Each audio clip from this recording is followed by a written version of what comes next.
Assalamualaikum warahmatullahi wabarakatuh.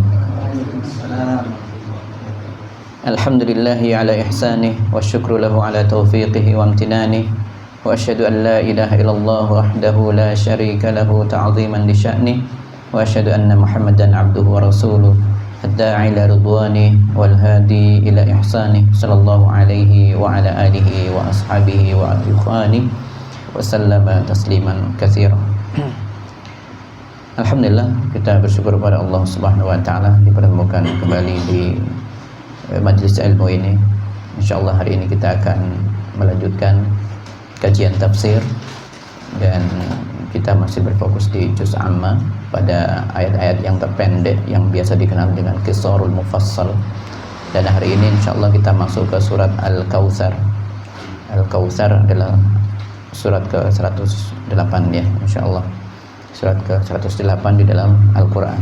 Namun demikian, sebelumnya tentu kita mengingat firman Allah Subhanahu wa taala terkait dengan keutamaan orang yang menuntut ilmu. A'udzubillahi minasyaitonir rajim. Yarfa'illahu alladhina amanu minkum walladzina utul ilma darajat. Allah mengangkat derajat orang-orang yang beriman dan berilmu. Termasuk di dalamnya adalah orang-orang yang berusaha untuk menuntut ilmu agama. Ilmu agama yang diprioritaskan di sini tentunya tidak sama sekali bicara tentang ilmu dunia. Dan kemudian Nabi kita Muhammad SAW juga mengatakan, majtama'a qaumun fi baitin min buyutillah yatluna kitaballah wa yatadarasuna bainahum illa nazalat 'alaihimus sakinah wa ghasyiyatuhumur rahmah wa haffathumul malaikah wa dzakarahumullahu fi man 'indah. Yang artinya, tidaklah sekelompok manusia itu berkumpul di rumah di antara rumah-rumah Allah. Kemudian mereka membaca Al-Quran, membaca ayat-ayatnya, wa yatadarasuna bainahum, kemudian mendiskusikannya, ada yang menjelaskannya, ada yang mendengarkannya, dijelaskan ayat-ayat itu, pesannya apa. Jadi betul-betul dipelajari supaya dipahami.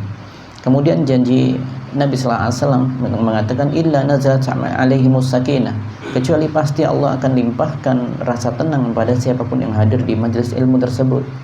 Wa ghasyiyatuhumur rahmah, dan Allah pasti akan limpahkan rahmatnya kepada seluruh penuntut ilmu. Wa haffazhumul malaika, dan para malaikat mengepakkan sayapnya sebagai bentuk penghormatan kepada orang-orang yang menuntut ilmu. Dalam riwayat yang lain disebutkan ridwan li talibil ilm, mereka semuanya senang dengan orang-orang yang melakukan kegiatan menuntut ilmu agama yang membahas ayat-ayat Allah. Kemudian dalam riwayat yang lain juga disebutkan yastaghfiru lahu man fis samawati wa man fil ard hatta al-hitan fil ma, bahwasanya seluruh makhluk-makhluk Allah yang ada di langit-langit, yaitu para malaikat, termasuk seluruh makhluk Allah di bumi ini, sampai ikan-ikan yang ada di lautan yang dalam, semuanya memintakan ampun kepada Allah bagi orang-orang yang menuntut ilmu. Wa dzakarahumullahu fi man 'indah, dan kemudian Allah memuji setiap orang yang hadir di majlis tersebut di hadapan para malaikatnya. Maka setelah kita mendengarkan dan mengingat firman Allah dan sabda Nabi sallallahu alaihi wasallam yang baru saja kita sampaikan ini, maka semoga kita semuanya dalam kegiatan ini mendapatkan keutamaan itu. Semoga Allah naikkan derajat kita, semoga Allah berikan kita ampunan dari Allah Subhanahu wa taala, semoga Allah berikan kita rasa tenang, dan semoga Allah limpahkan rahmatnya kepada kita semuanya. Amin ya rabbal alamin. Kaum muslimin rahimakumullah, Anas bin Malik radhiyallahu anhu pernah menceritakan ya, bahwasanya ketika suatu hari Rasulullah sallallahu alaihi wasallam ada di antara kami, kata beliau, id akhfa ighfaan, beliau saat itu dalam keadaan ini ngantuk dan kemudian tertidur sejenak. Jadi Rasulullah sallallahu alaihi wasallam ketika berada di sekitar sahabat Nabi sallallahu alaihi wasallam, dan saat itu ada Anas bin Malik ya, saat itu Nabi sallallahu alaihi wasallam tertidur sejenak. Kemudian tiba-tiba summa rafa'a ra'sahu, kemudian beliau tiba-tiba bangun ya, dan kemudian mengangkat kepalanya, fatabassam, lalu beliau tersenyum. Maka kemudian kami pun terheran kenapa Rasulullah bangun tidur sebentar kemudian tersenyum. Ya, maka kemudian kami bertanya, wahai Rasulullah, ma adhakaka? Apa yang membuat engkau terlihat tersenyum, tertawa bahagia, kenapa? Maka kemudian Nabi sallallahu alaihi wasallam mengatakan, anzalat ilayya atau unzilat alayya suratu Al-Kautsar atau kama qala, telah datang kepadaku sebuah surat ya yang kita kenal dengan Al-Kautsar. Kemudian beliau membacakannya, Bismillahirrahmanirrahim, inna a'tainakal kautsar fasalli rabbika wanhar inna syani'aka huwal abtar. 3 ayat ini yang ada di dalam surat Al-Kautsar membuat Nabi sallallahu alaihi wasallam itu bahagia ya, membuat beliau bahagia. Surat Al-Kautsar membuat Nabi sallallahu alaihi wasallam bergembira. Iya, karena memang isi dari Al-Kautsar itu adalah kabar gembira bagi Nabi sallallahu alaihi wasallam. Makanya beliau bangun ya dan kemudian mengangkat kepalanya lalu tersenyum. Ya, tersenyum bahagia. Dan kalau kita perhatikan surat Al-Kautsar ini letaknya secara urutan itu datang setelah surat Al-Ma'un ya. Jadi pada pekan atau pada pertemuan sebelumnya kita membahas surat Al-Ma'un. Al-Ma'un berarti surat ke-107. Nah, sekarang masuk ke surat Al-Kautsar yang ada di 108 secara urutan. Ada, Masya Allah ya, ini hal yang berkebalikan itu ada pada surat-surat ini ya. Hal yang berkebalikan itu ada pada surat ini. Jadi antara surat Al-Ma'un dengan yang ada di sini itu ada sisi ini apa? Hal yang menunjukkan ada hal yang berkebalikan di antara keduanya. Pada surat Al-Ma'un Allah menyebutkan tentang siapa orang-orang yang mendustakan agama. Ara'aital ladzi yukadzibu bid-din. Tahukah kamu siapa orang yang mendustakan agama? Kemudian Allah menyebutkan fadzalikal ladzi yad'ul yatim. Mereka adalah yang menghardik orang atau anak-anak yatim, ya. Kemudian wala yahuddu ala ta'amil miskin, dan mereka tidak mengajak orang lain untuk berbagi makanan kepada orang-orang miskin. Mereka itu pelit. Jadi ini diantara ciri dari orang yang mendustakan agama. Di surat Al-Ma'un disebutkan di antara ciri orang yang mendustakan agama itu adalah yang pertama adalah mereka menghardik anak yatim dan kemudian ya bakhil ya, bakhil pelit. Karena apa? La yahuddu ala ta'amil miskin, tidak mau berbagi, mengajak orang lain apalagi dia sendiri tidak mau berbagi makanan kepada orang lain. Tidak ada apa itu namanya, sikap kepedulian sosial itu tidak ada ya. Jadi di antara sifat mendustakan agama itu bakhil dan kemudian menghardik anak yatim. Adapun di ayat ini di surat Al-Kautsar, inna a'tainakal kautsar, wahai Muhammad, kami berikan kepadamu nikmat yang sangat banyak. Maka berbagilah dengan itu.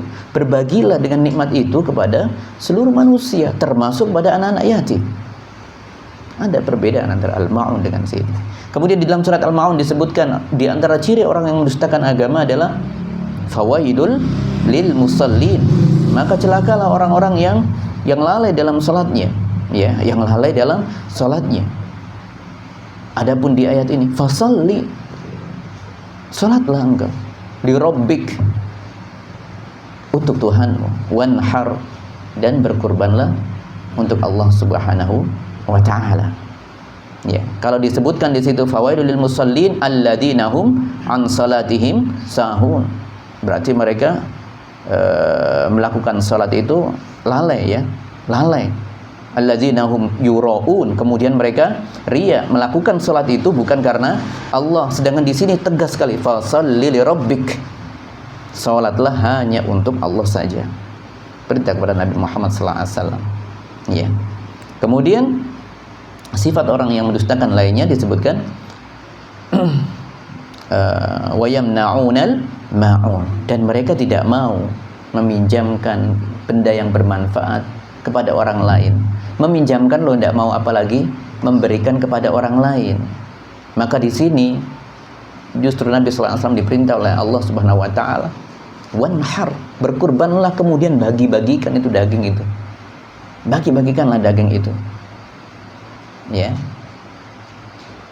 Nah, di sini ada titik perbedaan antara al-ma'un dengan ini, terlihat ada, Masya Allah, ada hal yang berbeda ya. Jadi kalau digambarkan itu orang yang mendustakan agama dengan sifat-sifat seperti itu di surat Al-Ma'un, kemudian sekarang hal yang berbeda dari itu adalah apa yang diperintahkan oleh Allah Subhanahu wa taala kepada Nabi kita Muhammad sallallahu alaihi wasallam, inna a'tainakal kautsar. Baik, di dalam surat ini tidak disebutkan kenikmatan apa yang disebutkan Al-Kautsar, ya.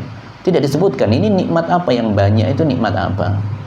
Dan ini jelas-jelas yang terjadi adalah Allah berdialog dengan Nabi sallallahu alaihi wasallam, inna a'tainakal kautsar, wahai Muhammad, kami dengan keagungan kami, kata Allah Subhanahu wa taala, telah memberikan kamu yakni nikmat yang begitu banyak, tapi tidak disebutkan sama sekali nikmat apa itu. Apalagi nikmat dunia tidak disebutkan.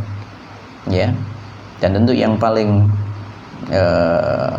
penting dari nikmat yang ada, ya, ini mencakup nikmat dunia dan akhirat diberikan. Jadi ketika sesuatu bersifat umum, nikmat yang banyak, nikmat apa? Karena nikmat ada nikmat dunia dan nikmat akhrawi, maka ini mencakup semuanya. Allah telah memberikan begitu banyak kenikmatan kepada Nabi sallallahu alaihi wasallam, nikmat dunia dan nikmat ukhrawi. Dan tentu yang lebih besar kenikmatan tertentu adalah nikmat ukhrawi, ya. Tentu adalah nikmat ukhrawi. Inna a'tainakal kautsar. Al-kautsar artinya nikmat yang banyak. Namun dari beberapa hadis Nabi sallallahu alaihi wasallam memang beliau pernah menjelaskan apa itu al-kautsar, ya. Apa itu al-kautsar? Ketika Nabi sallallahu alaihi wasallam tadi bangun tidur kemudian membacakan surat Al-Kautsar, lalu Nabi bertanya kepada para sahabat, kalian semuanya atadruna mal kautsar, kalian paham apa itu Al-Kautsar? Allahu wa rasuluhu a'lam. Lalu mereka mengatakan hanya Allah dan Rasulnya yang paham apa yang dimaksud dengan Al-Kautsar itu. Maka kemudian Nabi sallallahu alaihi wasallam mengatakan, fa innahu nahrun, ya, wa'adanihi rabbi azza wa jalla khairan katsiran fi. Itu adalah nama sungai, ya. Nama sungai, ia adalah sebuah sungai. Wa'adani rabbi, yang Allah janjikan untukku, ya, dan di dalamnya terdapat keberkahan, di dalamnya terdapat kebaikan-kebaikan yang sangat banyak. Dan dalam satu waktu yang sama beliau juga mengatakan huwa haudun, ia juga merupakan telaga. Taridu alaihi ummati yaumal qiyamah, nanti yang akan muncul dan akan dijumpai oleh umatku akan mendapati telaga itu. Ya. Aniyatuhu adadan nujum, wadah-wadahnya, tempat minumnya itu sangat banyak di sana. Ya.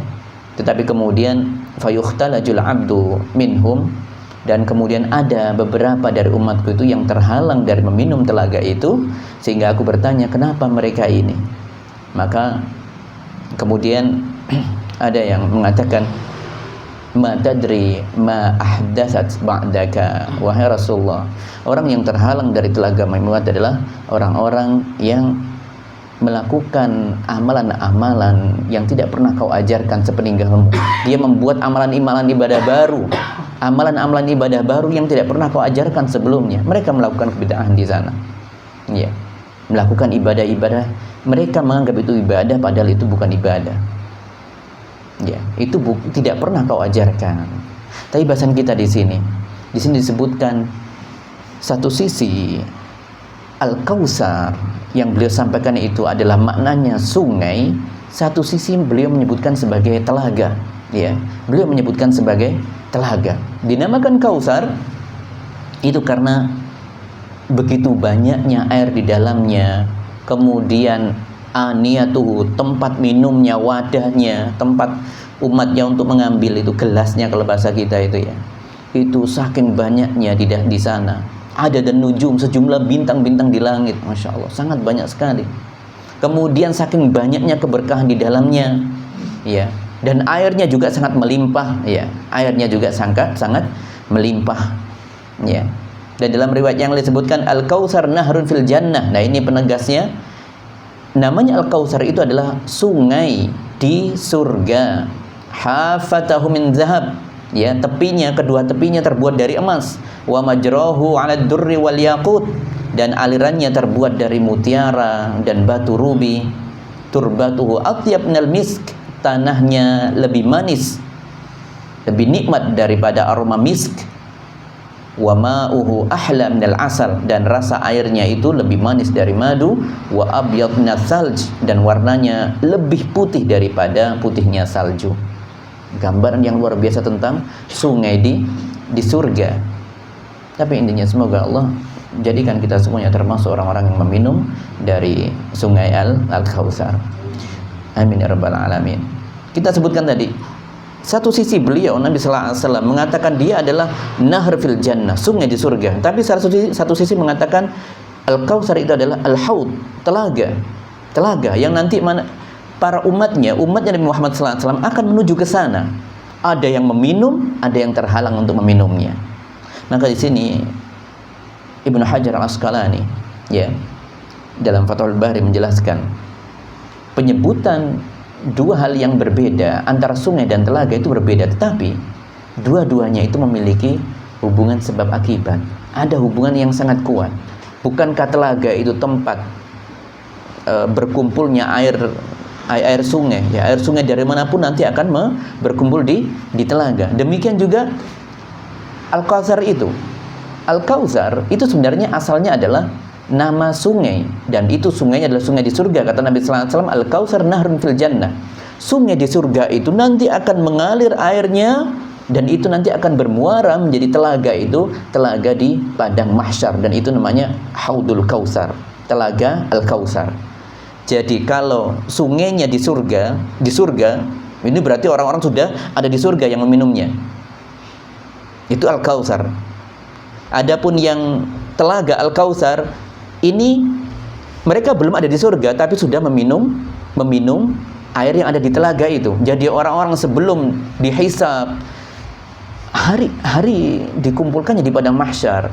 Asy-syams tadnu syams qadra mil, saat itu digambarkan Nabi sallallahu alaihi wasallam.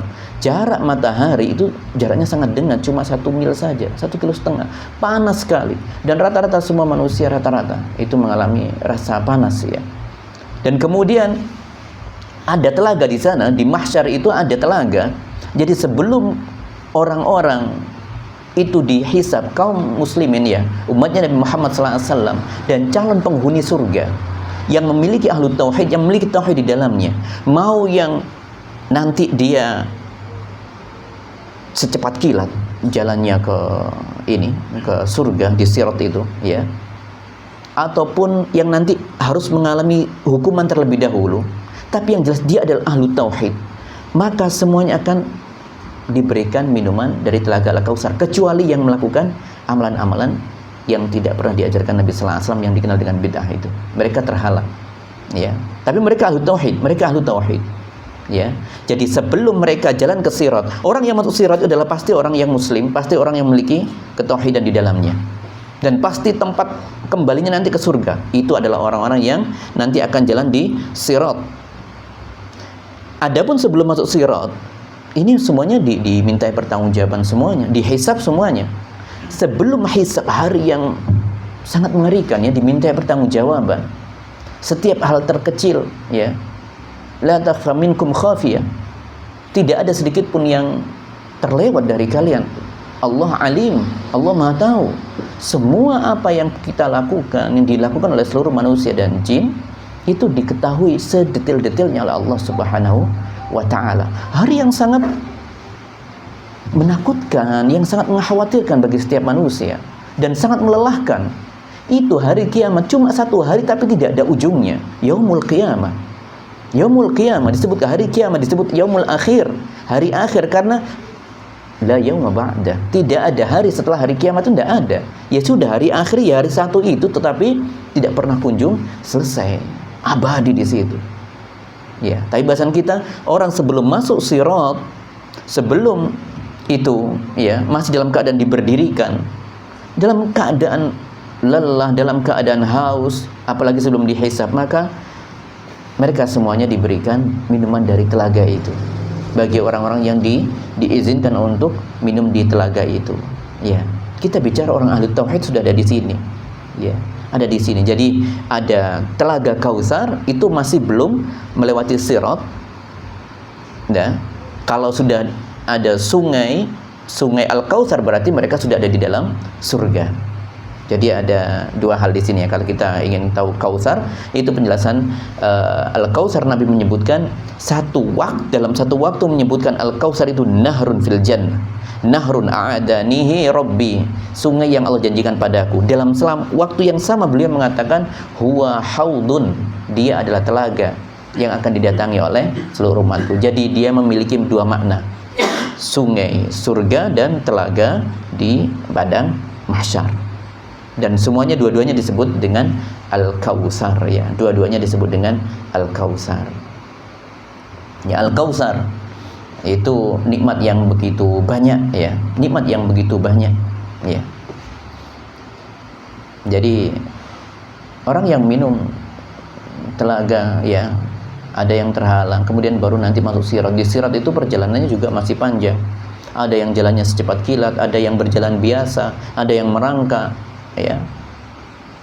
Ada juga yang dengan tubuhnya berjalan, tidak bisa dengan kaki, tidak bisa dengan ini, dan kaki tangannya putus kena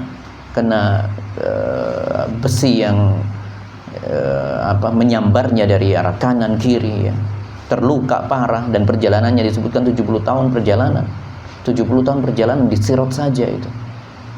Di sirat saja seperti itu panjangnya. Ada yang mereka selamat, ada yang harus masuk neraka dulu, tetapi ia ahlu tauhid. Nanti ia akan disiksa dulu, dibersihkan dulu.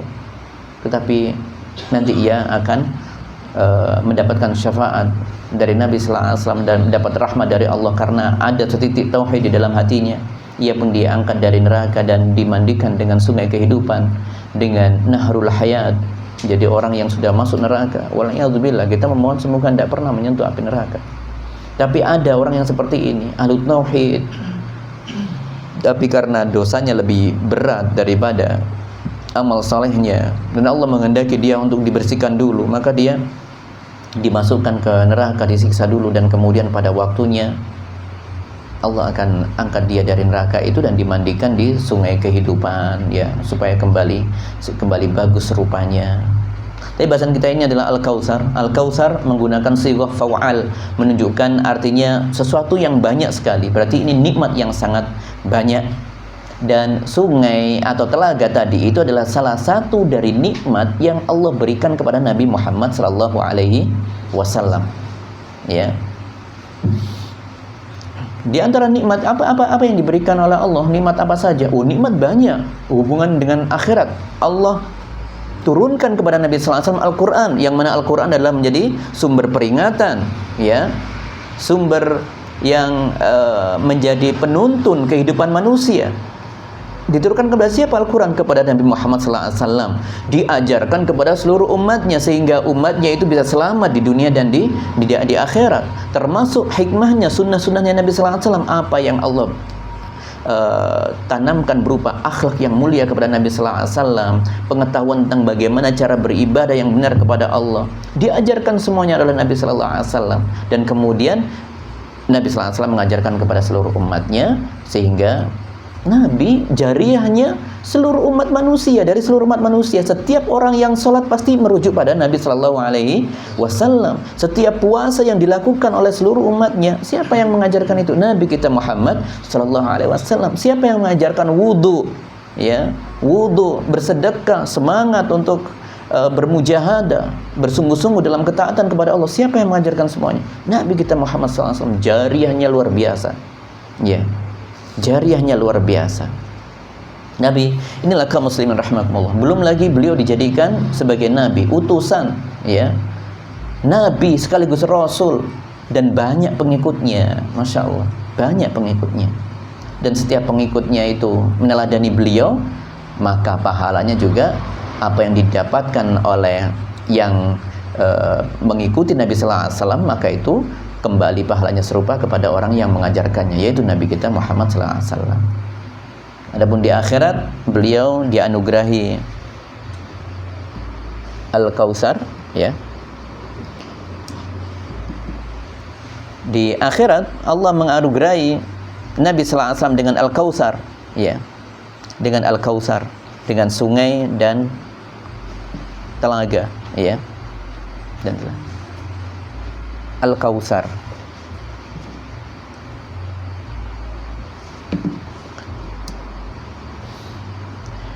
Baik, kita lanjutkan. Al-Kautsar artinya nikmat yang sangat banyak, dan ini merujuk pada satu nama surat yang terdiri cuma dari 3 ayat saja. 3 ayat saja isinya nikmat yang sangat besar. Bagaimana dengan kalau dikumpulkan 6.000 sekian ayat itu? Keberkahan semuanya dalam Al-Quran, karena setiap ayat, setiap firman Allah adalah kenikmatan. Ya, adalah kenikmatan, petunjuk, peringatan. Ya, Masya Allah. Bahkan setiap kita membacanya selalu ada pahala yang menyertainya, dan pahala itu bukan 1, 2, 3, tetapi dikalikan 10 kali lipat. Ya, Masya Allah. Bukan satu kata, tapi setiap huruf yang dibaca, setiap huruf. La naqulu alif lam mim harfun. Kita tidak mengatakan alif lam mim itu satu huruf, enggak, tapi al alifu harfun, al lamu harfun, al mimu harfun. Satu alif saja sudah dapat 10 kebaikan. Alif lam mim sudah 30 kebaikan. Masya Allah. Masya Allah. Bagaimana dengan bismillahirrahmanirrahim? Alhamdulillahirabbil alamin. Berapa puluh, berapa ratus kebaikan sudah di dalamnya. Al-Fatihah saja, Al-Kautsar. Al-Kautsar cuma 3 ayat, kebaikan-kebaikan semuanya. Bagaimana kalau itu satu Al-Quran, ya? Lantas bagaimana sikap kita terhadap Al-Quran? Bagaimana kita interaksi kita dengan Al-Quran, ya? Kita perlu menjaga interaksi kita dengan Al-Quran, karena isinya berisi kebaikan dan kebaikan, ya. Kemudian kaum muslimin rahimakumullah, ya. Di antara nikmat, kembali kepada nikmat yang diingatkan oleh Allah Subhanahu wa taala kepada Nabi Muhammad sallallahu alaihi wasallam. Wahai Muhammad, inna a'tainakal kautsar. Nikmatmu sangat banyak. Nikmat yang kami berikan kepadamu sangatlah banyak. Inna, kami di sini bukan Allah itu banyak, bukan. Ini adalah menunjukkan kami dengan keagungan saya, dengan keagungan Allah Subhanahu wa taala. Inna menunjukkan keagungan. Bukan berarti yang mengatakan itu inna itu harus banyak, enggak, ya, enggak. Terkadang untuk pengagungan, ya, untuk memuliakan, ya, untuk memuliakan. Maka di inna a'tainakal kautsar, Allah mengingatkan, wahai Rasul, wahai Muhammad, kau sudah dapat nikmat yang banyak dariku, ya. Aku sudah berikan kamu nikmat yang banyak. Nikmat diperjalankan Isra Mi'raj. Siapa manusia yang dapat merasakan Isra Mi'raj? Ya, cuma Nabi kita Muhammad SAW sampai dekat dengan kedudukannya dengan Nabi dengan Allah Subhanahu wa taala. Posisinya sudah dekat dengan Allah Subhanahu wa taala, dekat dengan Jibril, ya. Siapa yang dekat dengan Jibril dari kita? Tidak ada. Nabi Muhammad SAW itu adalah orang yang dekat dengan Jibril. Memiliki pengikut yang luar biasa, loyal, taat seperti para sahabat ridwanullah alaihim ajma'in. Mereka ketika mendengarkan perintah, ada perintah turun langsung dilaksanakan. Tidak ada tanya-tanya, kenapa kok kami disuruh? Tidak ada. Kalau ada perintah langsung mereka laksanakan. Seperti ketika ada perintah untuk bersedekah, ya, khudz min amwalihim sadaqah, ketika di perang Tabuk, Nabi menyerukan, wahai kaumku sekalian, Allah perintahkan kita untuk ini, ada perintah dari saya, dari seorang rasul, ya, dari rasul kalian, saya sendiri, ya, tentunya atas wahyu dari Allah Subhanahu wa taala, agar kita menyerang bangsa Romawi di Tabuk. Dan saat itu sedang dalam keadaan panas-panas teriknya, butuh bekal yang sangat banyak, butuh materi, butuh sangu intinya. Maka kemudian Nabi SAW mengatakan, bersedekahlah kalian, bantulah kita, bantulah agama kita untuk supaya bisa menang. Maka kemudian turun ayat tadi. Apa yang mereka lakukan? Mereka segera mencari cara bagaimana saya bisa bersedekah. Ada yang tidak punya apa-apa, kemudian meminta orang, wahai si fulan, tolong, apa yang bisa saya lakukan, apa yang bisa saya bawakan, saya bisa jadi kulimu, ya, silakan saya bersedia jadi kuli. Barang-barangmu mana yang bisa saya bawakan ke pasar, nanti berikan saya upah. Upahnya itu disedekahkan untuk perjalanan ke Tabuk. Segera saat itu cari uang semampunya, langsung dapat korma 1 mud, 1 genggam segini saja, dikasihkan kepada Nabi, saya punyanya segini. Ada yang cuma dapat 4 mud, yaitu 1 sa', diserahkan ke Nabi. apapun langsung diserahkan, tidak tanya-tanya. Sama ketika perintah ada larangan minum khamr, saat itu minuman khamr belum ada, masih belum ada larangan. Kemudian ketika sudah datang, langsung segera dibuang minuman khamr, dibuang di jalan-jalan airnya, ya, ingin menunjukkan bahwasanya saya sudah tidak akan minum khamr lagi. Tidak ada pelan-pelan tak meninggalkannya, tidak ada. Kalau orang sekarang mandek rokok, ya pelan-pelan sih, tidak ada kata pelan-pelan, tidak ada. Sahabat Nabi semuanya semangat sekali, dan ini nikmat Nabi Sallallahu Alaihi Wasallam, hidup bersama sahabat Nabi Ridwanullah alaihim, pengikutnya yang banyak meneladani langkah beliau, menyebarkan ajaran-ajarannya, ya. Ini adalah nikmat yang besar. Termasuk Nabi Sallallahu Alaihi Wasallam nanti memiliki izin dari Allah sebagai izin spesial untuk menjadi pemberi syafaat. Yani Nabi Sallallahu Alaihi Wasallam nanti akan meminta tolong kepada Allah, ya, menjadi perantara ketika umatnya, ya, umat seluruh manusia saat itu merasakan kecapeannya. Wahai Rasul, wahai Nabi, sampai melapor kena Adam, dicari Nabi pertamanya, Adam, wahai Adam, kau Nabi yang pertama, ini kamu sudah lama sekali berdiri, tolong sampaikan kepada Allah agar segera menegakkan hukum hisabnya, segera ditegakkan, mizannya segera ditegakkan. Adam tidak bisa, lari, minta aja ke Ibrahim tidak bisa, Ibrahim minta ke Musa tidak bisa, tidak mau, minta aja ke Isa tidak bisa, Isa kemudian meminta, silakan temui saja Nabi Muhammad SAW dan beliau nanti akan memberikan syafaatnya. Masya Allah, ya, nikmat yang besar, ya, nikmat yang besar. Nah, itulah nikmat yang diberikan oleh Allah kepada Nabi Muhammad SAW. Nikmat yang dijanjikan apalagi di surga. Nabi SAW sudah dijamin masuk surga karena sudah diampuni dosa-dosa yang lalu dan yang akan datang ketika beliau masih hidup. Dan beliau pasti mendapatkan nikmat terpuncak di surga nanti, yaitu melihat wajah Allah Subhanahu wa Ta'ala, ya.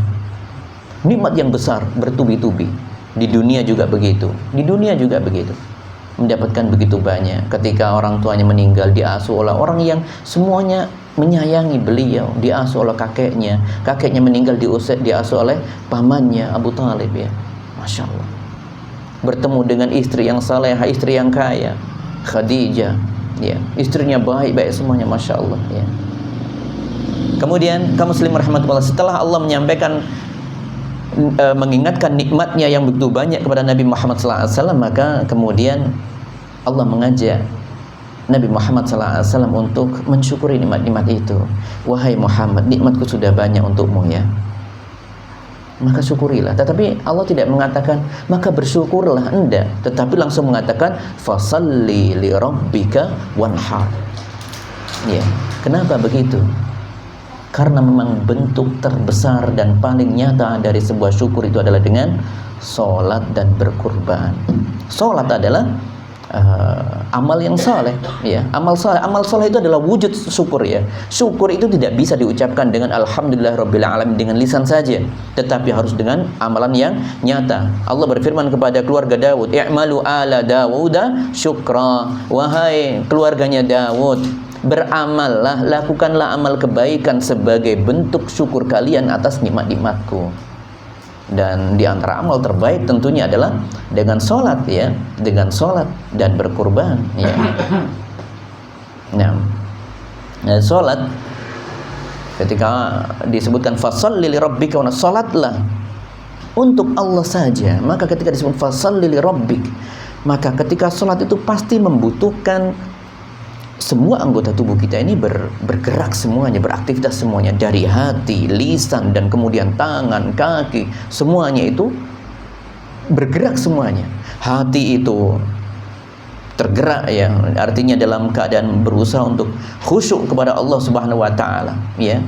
Hati itu ketika orang sholat, hati itu tertunduk khusyuk kepada Allah. Di dalamnya muncul rasa cinta kepada Allah. Dia sholat itu karena ada rasa cinta kepada Allah, rasa rindu kepada Allah, rasa takut kepada Allah Subhanahu wa Ta'ala. Dalam dirinya dia selalu merasa rendah di hadapan Allah dan selalu mengagungkan Allah, Allahu Akbar. Kondisi hati dalam keadaan khusyuk. Bagaimana lisan? Lisan dalam waktu sholat apa yang dilakukan? Bertakbir Allahu Akbar, kemudian bertasbih Subhanallah, bertahmid, ya, subhanallah bihamdi, ya, subhana rabbiyal a'la wa bihamdi, subhana rabbiyal azim wa bihamdi. Lihat itu, subhanallah, tasbih, tahmid, ada semuanya di situ, ya. Kemudian anggota tubuh, tangan mengangkat, Allahu Akbar, sebagai simbol kita meninggikan kedudukan Allah Subhanahu wa taala. Allahu Akbar, Allah tinggi, Allah Maha besar, ya. Kemudian kita menurunkannya, meletakkan yang kanan, ya, telapak tangan di atas telapak yang kiri ketika setelah mengangkat Allahu Akbar, sebagai bentuk ketundukan kita, rendahnya kita di hadapan Allah Subhanahu wa taala. Disambut lagi dengan kita ruku, posisi serendah-rendah manusia di hadapan Allah, yaitu dengan ruku, dan disusul lagi dengan sujud. Masya Allah, gerakan semuanya di situ. Mata digerakkan, diarahkan ke tempat sujud untuk membantu kita khusyuk supaya tidak melihat kemana-mana, ya, melihat ke arah tempat sujud, bukan dalam keadaan menutup mata ketika sholat, ya. Tapi inilah kaum muslimin rahimakumullah, sholat sekali lagi adalah di antara ibadah yang menunjukkan kesyukuran kita terhadap nikmat yang Allah berikan kepada kita. Nabi sallallahu alaihi wasallam mengatakan, yusbihu ala kulli sulama min ahadikum sadaqah. Setiap persendian yang Allah berikan kepada kita, yang ada 300 sekian persendian itu, ya, itu wajib disedekahi setiap paginya sebagai bentuk syukur kita, ya. Nabi SAW mengatakan setiap persendian yang ada jumlahnya 300 lebih persendian di dalam tubuh kita itu, setiap sendi itu harus disyukuri dengan sedekah. Kalau kita suruh nyewa setiap hari dengan 1 sendi, 300 sendi, kokot Pak, kita tidak bisa bayarnya kita, ya, tidak bisa bayarnya. Tapi kemudian Nabi SAW menggambarkan, fakullu tasbihah sadaqah, setiap tasbih yang terucap dari lisan itu adalah sedekah. Fakullu takbirat sadaqah, setiap takbir itu sedekah. Kullu tahlilat sadaqah, setiap tahlil itu sedekah. Setiap zikir adalah sedekah, ya, setiap zikir adalah sedekah. Setiap amar ma'ruf nahi munkar adalah sedekah. Wa yujza'u min dzalika rak'atani yarka'uha minad duha. Kita bisa membayar sewa kalau kita menggunakan bahasa yang lebih mudah dipahami. Kalau kita ibaratkan kita setiap hari nyewa dengan tubuh ini, itu cukup dibayar dengan 2 rakaat dengan salat duha saja, kata Nabi sallallahu alaihi wasallam. Nikmat yang sekian banyak ini disyukuri dengan salat duha. Masya Allah. Makanya memang salat itu adalah bentuk syukur tertinggi itu, ya, salat itu. Dapat nikmat salat, sedih salat, ya. Salat, jaga salatnya, ya. Kemudian setelah sholat baru diperintahkan wanhar, dan berkurbanlah untuk Rabbmu saja. Wanhar biasanya konteksnya diarahkan ke kurban di waktu Idul Adha, padahal tidak sesempit itu, ya. Berkurban dengan menyembelih binatang 9 itu bisa dilakukan di luar Idul Adha, seperti orang yang melakukan ibadah haji tamattu misalnya, ada hadyu di situ.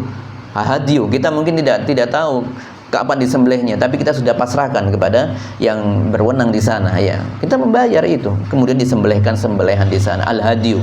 Atau ketika punya rizki, kita tidak haji seperti yang dilakukan oleh Abu Bakar As-Siddiq, ya, sebagai bentuk pemuliaan penduduk di sekitar Mekah yang menghuni yang di sekitar Baitullahil Haram, sebagai pemuliaan Baitullahil Haram.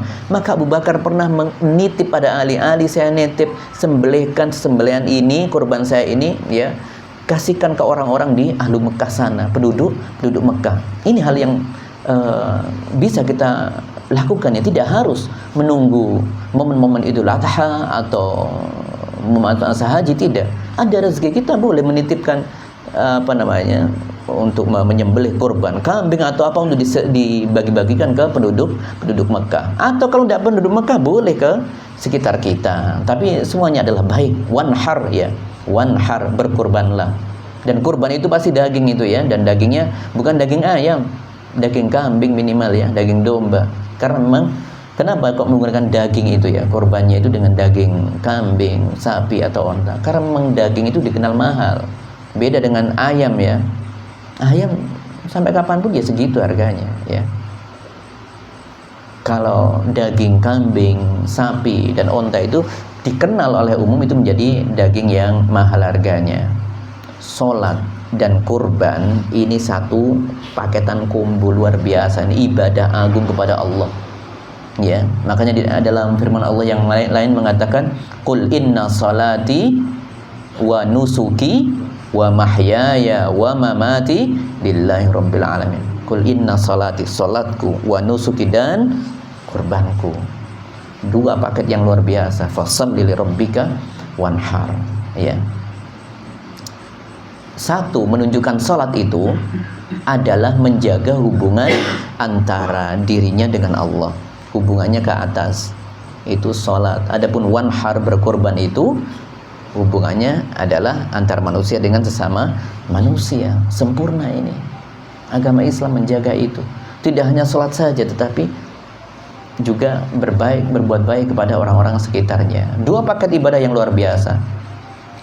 Kalau salat itu adalah ibadah fisik yang paling mulia, karena nanti di hari kiamat nanti ibadah yang pertama kali dihisab, kebaikan pertama sebelum puasa, sebelum haji, sebelum sedekah, itu salatnya dihisab sampai tuntas dulu. Ini adalah amalan terbaik, amalan fisik terbaik itu adalah salat. Adapun berkurban itu adalah ibadah harta yang terbaik, ya, ibadah harta yang termulia. Makanya Rasulullah SAW waktu haji wada, beliau menyembelih berapa itu? 100 ekor onta. Beliau sembelih sendiri yang 63 itu. Kalau onta tidak perlu ditidurkan, ya, langsung dengan kondisi berdiri.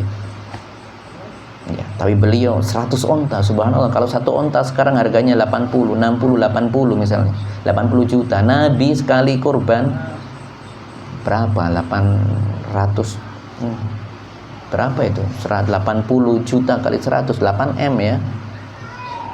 8M itu, ya, sekali kurban Nabi kita Muhammad sallallahu alaihi wasallam. Ya. Berikutnya, setelah menyampaikan hal ini, fasholli li rabbika wanhar, wahai Muhammad, salatlah dan berkorbanlah. Kemudian setelah itu, setelah membahas tentang ini, kemudian Allah mengingatkan, wahai Rasul, wahai Muhammad, ya, banyak musuh-musuhmu yang tidak senang denganmu, ya, banyak orang membencimu. Tidak usah hiraukan mereka, tidak usah hiraukan mereka, tenang saja. Jadi setelah tadi menyebutkan nikmat-nikmat yang begitu banyak, maka Allah menyempurnakan nikmat untuk Nabi Muhammad SAW dengan apa? Dengan membuat hati Nabi itu tenang. Musuhmu itu banyak, tetapi Allah selalu menenangkannya, ya. Inna syani'aka huwal abtar. Sesungguhnya orang yang membenci kamu itu adalah orang yang terputus, ya. Jadi karena ini ayat ini juga turun, ya, karena Nabi saat itu, kita mengetahui dalam sejarah sirah nabawiyah, beliau itu adalah orang yang dimusuhi oleh orang-orang kafir Quraisy, ya. Banyak di antara kafir Quraisy itu sangat membenci sehingga harus mencaci makinya, mencercanya. Belum lagi bibinya sendiri jadi musuh utamanya. Abu Lahab itu juga pamannya, istrinya yaitu Ummu Jamil, setiap hari, setiap malam kasihkan kerikil-kerikil, duri-duri di depan rumahnya Nabi Muhammad SAW, supaya harapannya apa? Kalau Nabi lewat kakinya supaya luka, sampai Nabi SAW merasa tidak nyaman dengan itu. Begitu banyak, ya. Termasuk di sini adalah ada seseorang yang dikenal dalam sebuah riwayat disebutkan namanya Al-As bin Wa'il, ya, Al-As bin Wa'il As-Sahmi. Dia ini adalah orang yang sering mencaci Rasulullah SAW. Wahai Muhammad, kamu itu adalah orang yang terputus, kamu tidak punya keturunan. Kemudian bilang ke orang-orang, wahai orang-orang, gak usah ikuti Muhammadin orang yang terputus. Lihat saja buktinya, tidak punya anak laki-laki, tidak punya dia. Setiap punya anak laki-laki dia mati anaknya, pasti mati anaknya. Dan memang betul realitanya seperti itu. Allah kasih ujian seperti itu, ya. Yang hidup cuma anak-anak perempuannya saja, Fatimah, ya, Zainab, ya. Tapi kemudian semuanya juga akhirnya meninggal juga, begitu. Tetapi bahasan kita, anak laki-laki itu dari kecil sudah meninggal semuanya, ya, dari kecil. Kita tahu sosok Abdullah, Ibrahim, ya, sampai nangis Nabi SAW. Ibrahim ketika meninggal beliau nangis, ya.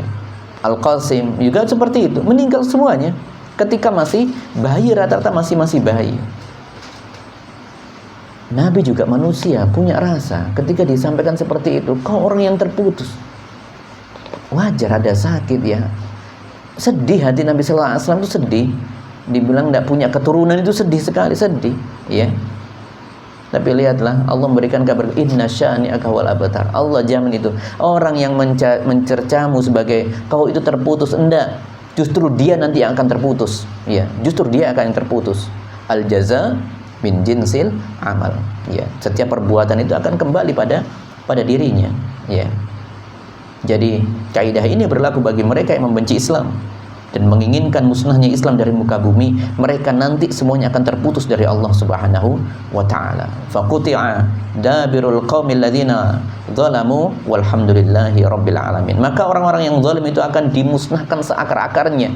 Lihatlah orang-orang yang kafir yang mencerca Nabi sallallahu alaihi wasallam, terputus. Mereka tidak dikenal kebaikannya. Yang diceritakan apa? Kedustaannya, kemudian penghinaannya kepada umat Islam, kepada Nabi sallallahu alaihi wasallam. Yang dikenal itu keburukan-keburukannya. Ya. Terputus. Tidak ada sisi terpujinya. Beda dengan Nabi sallallahu alaihi wasallam. Bagaimana kita Nabi sallallahu alaihi wasallam? Justru Allah jadikan keadaan Nabi sallallahu alaihi wasallam itu tidak pernah terputus sampai akhir zaman. Setiap orang pasti akan menyebut namanya setiap hari. Setiap orang ketika sholat dalam syahadatnya pasti mengatakan asyhadu an la ilaha illallah wa anna muhammadan rasulullah. Setiap azan dikumandangkan, setiap azan 5 waktu dikumandangkan, nama Nabi kita Muhammad sallallahu alaihi wasallam selalu disebutkan.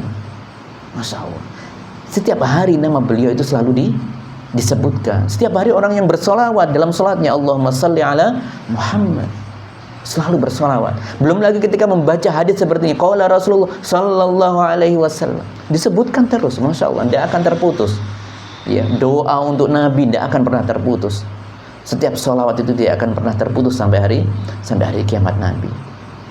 Dan kemudian apa yang beliau perjuangkan, yaitu agama Islam ini, agama Islam selalu tetap berkembang, dakwahnya berkembang, ya. Semakin banyak pengikutnya, semakin tersebar kemana-mana agama Islam ini. Dan itu sesuai dengan sabda Nabi sallallahu alaihi wasallam. Pernah berucap beliau bahwasanya agama ini la yablughanna hadzal amr ma yablughul laila wan nahar. Agama yang saya bawa ini akan mendatangi seluruh tempat yang dimana di situ ada siang dan malam. Berarti seluruh dunia pasti akan mengenal Islam.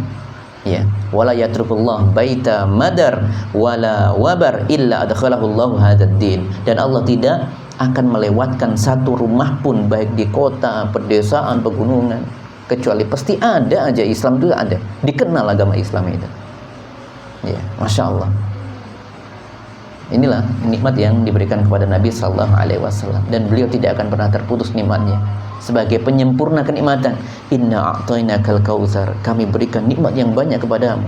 Di antaranya nikmat itu adalah nikmat dunia dan akhirat. Nikmat ada sungai, ada telaga, nikmat kau nanti di surga, nikmat ketika hidup di dunia, dapat semuanya. Fassalli li rabbika wanhar, maka syukurilah nikmat-nikmat tersebut dengan amalan yang nyata, yaitu dengan 2 ibadah agung, yaitu dengan sholat dan dengan berkurban. Kemudian Allah sempurnakan itu dengan ayat inna syani'aka wal abtar, yang membencimu itu akan terputus, sedangkan engkau tidak akan pernah terputus. Engkau akan selalu tinggi namamu, karena selalu disebutkan namamu di setiap hari sampai hari kiamat nanti. Nama Nabi sallallahu alaihi wasallam akan selalu disebut dan selalu didoakan. Dan itu adalah poin dari pembahasan ini, surat Al-Kautsar. Maka semoga Allah memberikan kita nikmat yang banyak juga dari Allah Subhanahu wa taala, ya. Sebagaimana yang diberikan kepada Nabi sallallahu alaihi wasallam, ya. Karena kita berusaha untuk meneladani beliau, ya. Kita adalah pengikutnya Nabi sallallahu alaihi wasallam. Kita berharap dengan mengikuti beliau kita juga mendapatkan Al-Kautsar, nikmat yang banyak sebagaimana yang beliau dapatkan dari Allah Subhanahu wa taala. Dan semoga Allah muliakan agama kita ini, dan kita tutup dengan kafaratul majlis. Subhanakallahumma hamdika asyhadu an la ilaha illa anta astaghfiruka wa atubu ilaik. Assalamualaikum warahmatullahi wabarakatuh.